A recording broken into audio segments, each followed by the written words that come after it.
studimet kanë ndiku për shkak se ma kanë dhënë një mundësi më e kom pas më të qartë.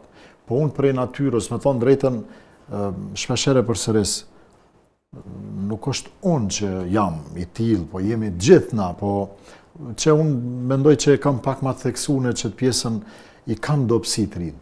Mendoj që ata shumë letë binë prej abuzimeve të ndryshme, dukurive negative.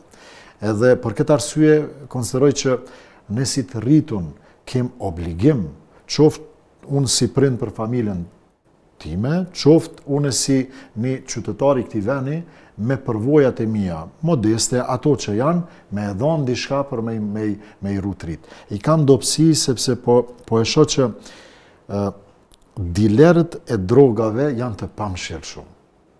Dhe nëse na nuk rreshtomi krah fëmijëve tonë, dilerët po bojnë kërdi, sepse ata po shpërndajnë para të majme, shumë pare. Është lehtësisht e kuptueshme arsyeja se pse ata e bojnë një gjë të tillë. Se janë përfitimet. Sa ma shumë përdorues, aq ma shumë përfitime për ta.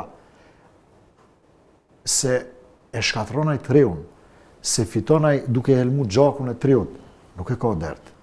Jo me qenë si një merë me që tu shkelzen këta dileret, a janë këta që edhe përdorin vetë, a janë përdorus, apo janë vetëm apo vetëm e shesin dhe i japin trinjive, apo janë edhe vetë përdorus. Se kom dëgju që nëse edhe në bazë të dënimeve që kanë këta përdorusit e drogave, nëse është përdorus, është një dënim pak më i lehtë, sepse ndoshta nuk je i vetëdijshëm i varur, ndërsa njerëzit që janë edhe përdorus, po edhe që e shesin, në fakt njerëzit që nuk e përdorin, po vetëm e shesin, dënimi për ta është shumë më i madh, sepse ai është i vetëdijshëm thjesht për përfitimet e tij personale, është duke shkatruar qoftë rinin, qoftë kushdo që e përdor.